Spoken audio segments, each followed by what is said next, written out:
Welcome to Tamil chess channel.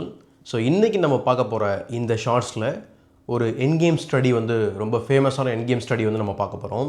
இந்த என்கேம் study வந்து ஒரு பான் பிரேக் த்ரூ அல்லது எப்போ வந்து நம்ம வந்து எந்த மாதிரி பிரேக் வந்து நம்ம பண்ணணும், இது வந்து ரொம்ப பேசிக் பிரேக் த்ரூ ஆக்சுவலாக. ஸோ இது வந்து ஆக்சுவலாக ஒயிட்டுக்கு வின்னு, ஆனால் ஒரு மூவ் வந்து நீங்கள் கரெக்டாக பண்ணணும் ஃபஸ்ட்டு மூவ், அண்ட் அதுக்கப்புறம் ஃபாலோ அப் ரொம்ப ஈஸியாக இருக்குன்னு வச்சுக்கோங்களேன். So white to play and win the game அப்படின்னு சொல்லலாம். இது வந்து 1766 கோசியோ அப்படிங்கிற பிளேயர் கம்போஸ் பண்ணது இந்த பொசிஷன். நீங்கள் வீடியோ பாஸ் பண்ணிட்டு ட்ரை பண்ணி பாருங்கள்.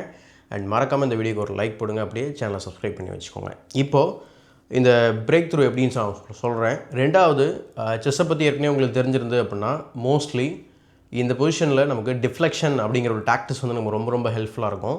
ஸோ அந்த மாதிரி ஒரு டிஃப்ளெக்ஷன் தான் நம்ம நீங்கள் பண்ண போகிறோம். So porn to b6. So porn to b6 is the only move to win the game. இப்போது பிளாக்குக்கு ரெண்டு ஆப்ஷன் இருக்குது. அவங்க எந்த பானையில் வேணால் நம்மளை வெட்டலாம். ஸோ அவங்க எங்கேருந்து கேப்சர் பண்ணுறாங்களோ, எக்ஸாம்பிளுக்கு இப்போ ஏ பானையில் வெட்டுறாங்கன்னு வச்சுக்கோங்களேன். இப்போது ஏலேருந்து வெட்டியிருக்காங்க, அதுக்கு ஆப்போசிட் பானை இது சி பானை. அப்போ அந்த பானை நீங்கள் என்ன பண்ண போகிறீங்க, மேலே போட போகிறீங்க.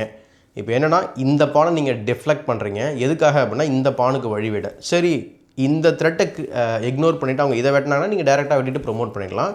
சப்போஸ் அவங்க இந்த மாதிரி கேப்சர் பண்ணாங்கன்னா பானை வந்து மேலே ப்ரொமோட் பண்ணலாம். இதில் ஆக்சுவலாக ரெண்டு வேரியேஷன் பாசிபிள். சப்போஸ் நம்ம இந்த பொசிஷனில் இருக்கும்போது நம்ம b6 ஆடும்போது அவங்க வந்து சி பானையில் கேப்சர் பண்ணாங்க அப்படின்னா அதுக்கு ஆப்போசிட் பானை இது ஏ பானை வந்து நீங்கள் மேலே புஷ் பண்ணுங்கள் டு டிஃப்ளெக்ட் திஸ் பான். அதுக்கப்புறம் சி பானை வந்து பார்த்திங்கன்னா பாஸ் பண்ணால் மாறிடும். இதை வச்சு நம்ம ஈஸியாக கேமை வின் பண்ண முடியும்.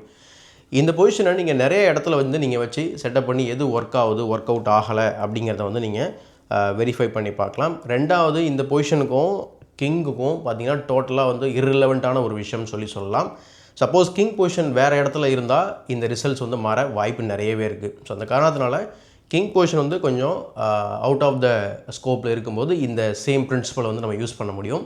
ஸோ இதே டிஃப்ளெக்ஷனை நீங்கள் நிறைய கிங் அண்ட் பான் கேம்ஸில் யூஸ் பண்ணி உங்களோட என்கேமை நீங்கள் வினிங்கை கன்வெர்ட் பண்ண வாய்ப்புகள் இருக்குது. ஸோ அதனால் இந்த பிரின்சிபலை ஞாபகம் வச்சுக்கோங்க.